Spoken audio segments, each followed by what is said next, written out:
Bonjour, c'est Gilles du site boursicoté.com. Voici l'analyse technique des principales paires de devises du marché Forex ainsi que l'analyse de l'or et du pétrole pour les matières premières. Nous sommes aujourd'hui le vendredi 31 mai 2013.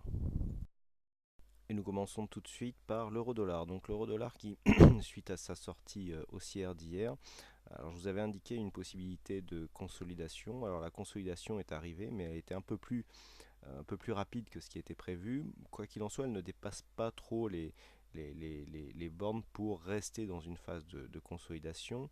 Si nous traçons les retracements de Fibonacci, nous nous apercevons qu'en fait, voilà, nous sommes venus ici tester la zone des 50,61,8. Donc pour l'instant, il n'y a rien de dramatique. Alors, on est ici sur une phase où les cours sont partis à la hausse. On a marqué ici une phase d'exagération. On était dans un contexte assez suracheté, retournement du MACD. C'est assez classique, donc phase de consolidation. Il y avait plusieurs zones de consolidation possibles. D'abord les 1,30, puis cette zone ici des 1,29,69. Et bien c'est sur les 1,29,42 que pour l'instant les cours sont venus s'appuyer. L'enfoncement sur la moyenne mobile 20 exponentielle n'est pas encore trop forte. On a une sortie des indicateurs de la zone de surachat. Donc pour l'instant, c'est une phase de consolidation en bonne et due forme. Si cette zone venait à résister, et donc quitte à relancer ici la tendance, eh bien on assisterait à une sortie dans une dynamique correcte, hein, sans être trop appuyé, pardon, et qui pourrait être confirmée par la prochaine cassure ici du point haut à 1,3062. Par contre, si les cours venaient à s'enfoncer ici sous les 1,2940, on aurait un début d'invalidation de cette sortie haussière qui se solderait ici par une réintégration du range dans lequel nous étions depuis maintenant quelques jours, avec un test probable de la zone des 1,2847. Donc l'euro dollar qui, malgré tout, sur un biais court terme, reste dans une tendance haussière. Sur le câble, donc la paire livre sterling contre dollar américain, le mouvement reste similaire. On a ici une cassure haussière de cette zone des 1,5969. Alors nous avions défini ici une zone de support, mais cette zone de support a cassé. Donc il y avait là aussi des signes probables d'une phase de consolidation avec des indicateurs surachetés, un retournement du MACD. Donc cette phase de retournement ici a provoqué une cassure de ce support. Bon, il n'y avait que 2 points significatifs, donc ce n'est pas très grave. Par contre, ici, on voit que les cours s'arrêtent sur la moyenne mobile 20 exponentielle. Donc ça serait plutôt bon signe, puisque nous aurions ici sorti de phase de consolidation horizontale, puisque nous étions en tendance baissière, resserrement des bandes de Bollinger, évolution ici horizontale avec un petit double bottom ici qui a commencé à se valider, et donc une sortie à la hausse, qui se solde par un contact appuyé sur la bande de Bollinger supérieure, retour sur la moyenne mobile 20 exponentielle. Donc ici ça peut très bien être un point d'entrée qui vient de se réaliser et qui sera confirmé sur une cassure haussière, donc des 1,5245, en vue de confirmer ce début de tendance à la hausse. Donc pour l'instant, tant qu'on ne casse pas trop fort ici cette zone des 1,51,58, voire même ici, tant qu'on ne vient pas casser ici cette zone de point bas des 1,51,13 qui correspond déjà à une zone de support, eh bien on peut dire que la dynamique haussière qui a été impulsée ici par ce mouvement est toujours en cours, mais qu'elle ne sera confirmée que sur une cassure ici des 1,5240. Pour le dollar yen, nous avons la confirmation ici de l'enfoncement de cette zone des 100,85, puisque après avoir marqué un premier test ici, eh bien les cours s'enfoncent sous cette zone en restant sous cette moyenne mobile 20 exponentielle. Donc nous sommes en train d'assister à l'enfoncement de cette zone de support, mais dans une dynamique assez faible. Les cours ici restent bien sous cette moyenne mobile 20 exponentielle, donc on est ici dans une phase baissière, mais qui n'est pas du tout dynamique. J'en veux pour preuve ici, c'est les indicateurs qui sont tous en zone neutre. Le stochastique, qui est pourtant lui très volatile et très sensible, eh bien, qui reste au contact de sa zone de survente, mais sans trop y rentrer, et des histogrammes ici du MACD qui sont très peu volatiles, pas beaucoup d'amplitude, et donc qui nous indiquent une tendance sans grand relief. Donc nous sommes ici dans une continuité. La cassure ici confirme le fait que l'objectif se situe à 99,95, mais sans grande amplitude et sans grande force.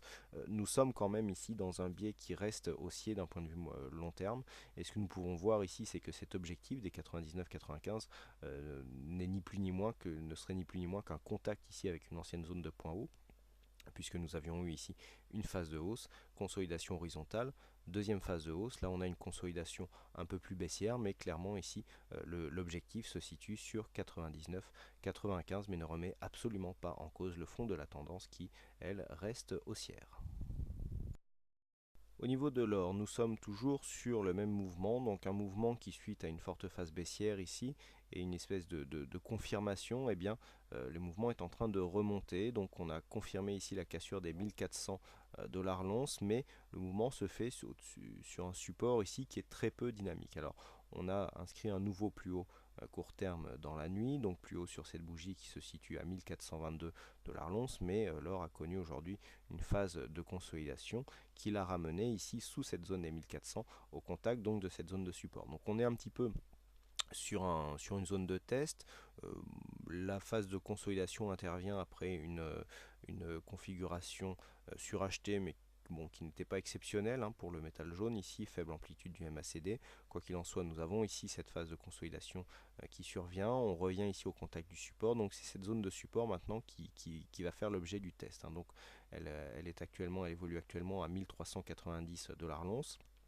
Donc il est clair qu'il faut attendre ici de savoir si cette zone sera cassée, auquel cas on reviendrait ici sur un risque baissier, puisque je le rappelle, on est toujours ici dans un fond de tendance qui reste à la baisse, d'autant plus tant que nous n'avons pas cassé ici cette zone des 1490 dollars l'once. Donc dans cette configuration, une rupture ici de ce support aurait pour objectif cette zone de point bas qui se situe à 1338,2 dollars l'once. Tant que les cours ici restent au-dessus de cette zone, il y a toujours possibilité de connaître une accélération haussière pour amplifier ici cette dynamique qui a du mal à prendre, même si on a l'impression ici que c'est quasiment un biseau. Alors on a du mal à définir les points hauts, mais on pourrait très bien ici avoir un biseau qui se dessine, auquel cas la sortie pourrait être baissière. Mais tant que ce n'est pas confirmé, on reste ici sur un test de ce support. Par contre, une cassure ici des 1422 dollars l'once nous donnerait un signal de continuité haussière. Enfin, nous terminons par le WTI qui s'inscrit dans un mouvement baissier, donc c'est un petit peu ce qui était attendu hier. Donc on a eu ici cet enfoncement avec retour ici sur la moyenne mobile 20 exponentielle. Donc je vous avais indiqué que c'était potentiellement un point d'entrée pour viser un short. C'est totalement ce qui s'est produit, même si le signal ici n'est pas encore confirmé, puisque nous n'avons eu ni contact avec la bolle inférieure, ni contact avec les récents points bas.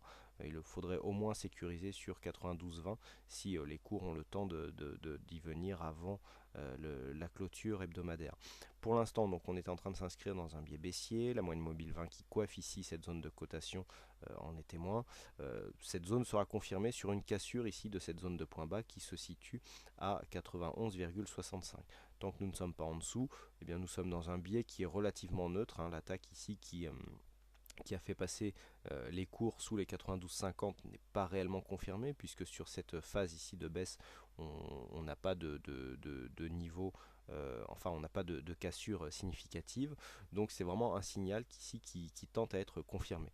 Les indicateurs sont assez neutres, donc on attend vraiment ici des cours ici qu'ils viennent confirmer ce signal. Par contre, si les cours venaient à repasser ici au-dessus des 94 dollars le baril, on invaliderait ce signal, ce début de signal baissier, puisque nous aurions un point haut qui serait cassé à la hausse, et donc d'après la loi de Dow, cette tendance ne serait plus valable. On peut aussi terminer en traçant donc une résistance baissière, puisque nous avons quasiment 3 points significatifs qui donneront un premier signal en cas de franchissement à la hausse.